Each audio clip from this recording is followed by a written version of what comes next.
We have a massive Oilers trade update as a recent trade request from a star player has revealed a new move the team could make to bolster their lineup, and this has fans absolutely fired up as we get closer to the trade deadline. Hello everyone, welcome back to Oilers Digest. My name is Nikash Ganguli. Hope you guys are enjoying your day whenever you guys are watching this. We have a lot to talk about today as Chicago Blackhawks defenseman Seth Jones recently requested a trade, and we have some new quotes coming out of their most recent loss that could make the move happen more quicker than you think. And we'll talk about how he could be coming over to the Edmonton Oilers, what this could mean, and how he could impact the team very, very soon as the trade line is, again, very, very close. But before we get into that, make sure you guys are subscribed to the channel. Currently, 80% of viewers of the channel are not subscribed. So if you guys are watching all our videos and you want to see them as fast as possible, join in that subscribe percentage. Let's get that number up from 19%. And, you know, you'll see our videos right when they come out. And again, we are covering all the Oilers news as we get closer to the trade deadline, the Stanley Cup playoffs, the Stanley Cup finals, and after that, the draft and free agency and all that fun stuff here on Oilers Digest in the most digestible way possible. So let's get right into the video, everyone. So we have to talk about Seth Jones and the trade request he has been made a few days ago from Ben Pope, and a bunch of other sports news websites did tell their story. If we look at it here, Seth Jones and the Blackhawks are talking about a trade.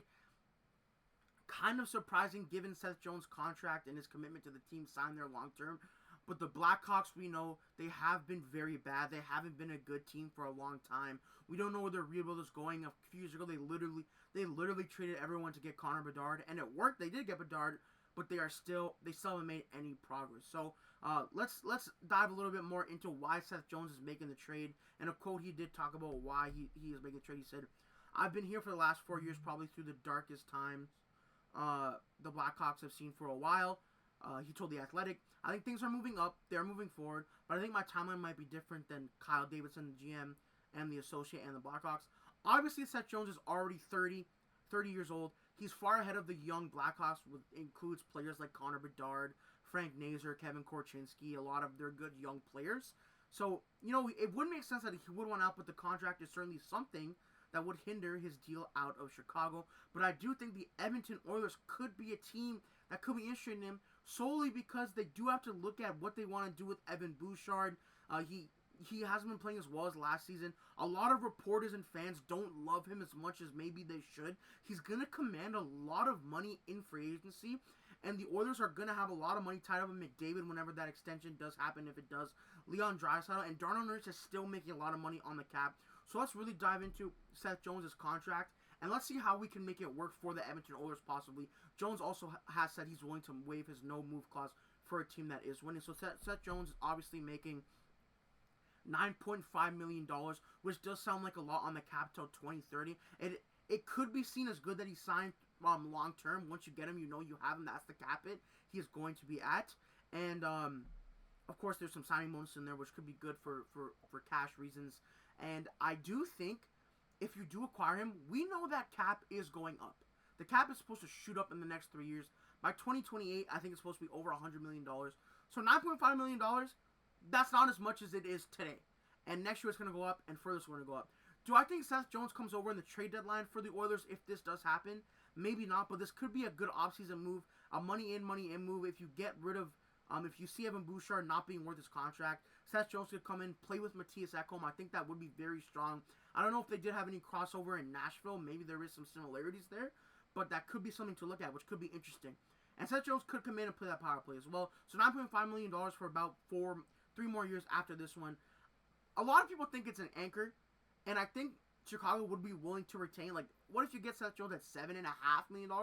They take $2 million off. They're not going to be good for maybe 2 more years, I think, and it won't really impact them with the cap going up. So I think this could be a smart move for Edmonton. They do need to work on that defense. It's not as strong as it once was last year. I think losing a guy like Philip Broberg did impact that more than the Oilers front office would have thought. So Seth Jones at maybe 7.5, even at the full 9.5, wouldn't be that much. And I don't think there would be that much to give up for him, because he is looked at as an anchor of an asset because he's making so much money. He hasn't played amazing, but the Blackhawks, they haven't been great either. Seth Jones was a good minute muncher when he was in Columbus, looked at as one of the upper echelon defensemen in the league. And I think if he did come to Edmonton, he would look very good in an Oilers jersey, better than most people would expect. So let's dive into Seth Jones' current season, of course. If we look at that here, he does have 27 points in 41 games, which is okay for a defenseman. I think you do maybe want a little bit more out of him, but again, the Blackhawks, they really don't score much. They don't do anything. They're one of the worst teams in the NHL. People in Edmonton who are in the Western Conference, they've watched them more than people in the Eastern Conference, of course, but everyone knows the Blackhawks aren't good. They're going once again for a top 5 pick, and it seems like every year Connor McDavid doesn't have anyone to play with. Seth Jones doesn't have anyone to play with. So it would be nice if they do have people to kind of make the team better here. Like, again, 27 points is okay for a defenseman. He's a decently offensively gifted defenseman.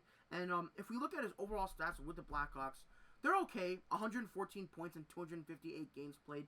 Nothing too crazy. He does play a lot of minutes for them. As you can see, he plays 20. His average time on ice for the Blackhawks is over 25 minutes.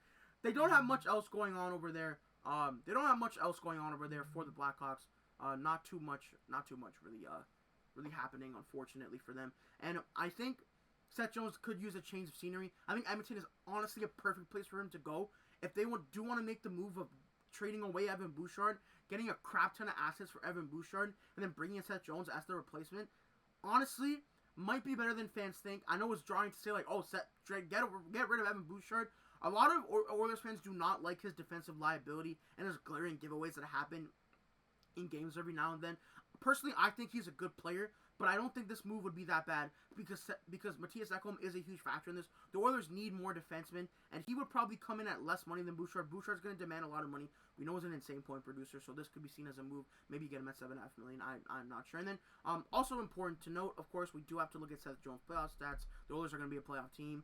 He has 24 points in 37 games, which is very, very good for a defenseman. You have to think of it from the defenseman point of view. Look at all those minutes he plays, guys, on the right side. Average 32 minutes in 2019-20. 28 minutes, 30 minutes, 26 minutes. This guy just plays minutes on minutes on minutes. Even in his rookie playoff debut, the guy played 28 minutes of average time on ice in the playoffs. This guy is a minute muncher. He's an anchor back there. He's a solid defenseman. I think a lot of people have looked at Seth Jones' advanced numbers in his point production, his contract, and thinks this guy's really not a good player at all. But if he comes to a new team like the Oilers and plays with a guy like Mattias Ekholm, I think Seth Jones will look very, very, very good here. And Stan Bowman, too, it could be interesting to see if he has any familiarity with Seth Jones with the Blackhawks crossover. That could be something also to see, because just organizational ties. You always want to look at that within the NHL, of course, so that could be something as well. And then another thing when you talk about Seth Jones and the Blackhawks, he did have this quote recently, which maybe he's trying to move the process along here. He did have this quote where he says, "We're the exact same team right now as we were in Game 1. It's pretty evident out there. We haven't made any strides to be better, a better, more simple hockey team, and it shows." He knows the Blackhawks aren't good. He's trying to get his way out of there. He's saying all these crazy quotes. He's being very blunt about how bad the Chicago Blackhawks are. He also had a quote in the same game that says, "We had no business being in that game." I think they got outshot attempted by like 94-39 or something. It was crazy. They're not a good team. Seth Jones needs to get out there, and he is playing a lot. He is playing a lot of minutes, of course. If we look over there, he is on the first pair with Alec Martinez, and then on the first power play unit with obviously like Bouchard, Donato, Teravainen, and Bertuzzi. And if he does come over to the Oilers, I think you are going to look at a Seth Jones that is much better, just a much better rejuvenated player. And this is a big move to try and make it the trade deadline. The Oilers would have to move out like guys like Jeff Skinner, Victor Arvidsson, or even the Evander Kane question mark is huge. Or maybe you trade Evan Bouchard. That could be something. Maybe I'm getting ahead of myself here, of course, but I think that could be an interesting move for the Edmonton Oilers if they do make it. Stan Bowman and the Brass, they have made big defenseman moves before. I alluded to that with Mattias Ekholm. That was a big move for them that improved the defense drastically. I think they should repeat that kind of move and do it again because they know their defense isn't good, not as sound as they want it to be. And I think bringing in a Seth Jones would be very smart, and he would fit in. I think seamlessly in the Oilers lineup. If we go back to the Oilers' most recent line rushes, without because the John Klingberg experiment, we don't know how good that's going. A lot of Oilers fans, again, I've said this in previous videos. If this is your first time watching, they said it hasn't been going as well as you want. He hasn't played that much, and he hasn't played in a while. Seth Jones will be a bona fide top 4 defenseman. Does he make a lot more money than Klingberg? Yes. But I think you're gonna pay for someone who's very solid. If we do bring up the lineup here, I obviously Ekholm, Bouchard, Nurse, Emerson, Kulak, Stetcher. I think having an upgrade on that right side, either above Bouchard or behind him, would be nice. Stetcher and Emerson are fine. Like, Stetcher's a fine 7 defenseman. Emerson, to me, is a solid 3rd-pair defenseman. Not bad players at all, but just playing above their role. I think bringing in a Seth Jones would be cool, and I think it honestly wouldn't be that bad at all. So, again, guys, the NHL trade deadline is coming up soon. It's just, I believe it's about a week away tomorrow. So, there's going to be a lot of news happening. So, we're going to be covering all the news about the Edmonton Oilers and all the trade deadline on this channel and across all our digest media channels as well. So check that out, of course, if you want to. So with that being said, everyone, let me know if you guys did enjoy the video. Do you think the Edmonton Oilers should trade for Seth Jones, or do you think that contract is too bad? Let's not touch it. Let's see what Evan Bouchard asked for, and maybe it's an offseason move. And do you think Stan Bowman will swing for more of the deadline, or just look at depth pieces? We talked about Travis Dermott being claimed on waivers. The other moves he's made so far, like claiming Kasperi Kapanen off waivers and grabbing John Klingberg, of course. So we'll see if that does happen. Let me know what you guys think in the comment section below. And as always, have a good day, and we'll see you in the next video. Peace out, everyone.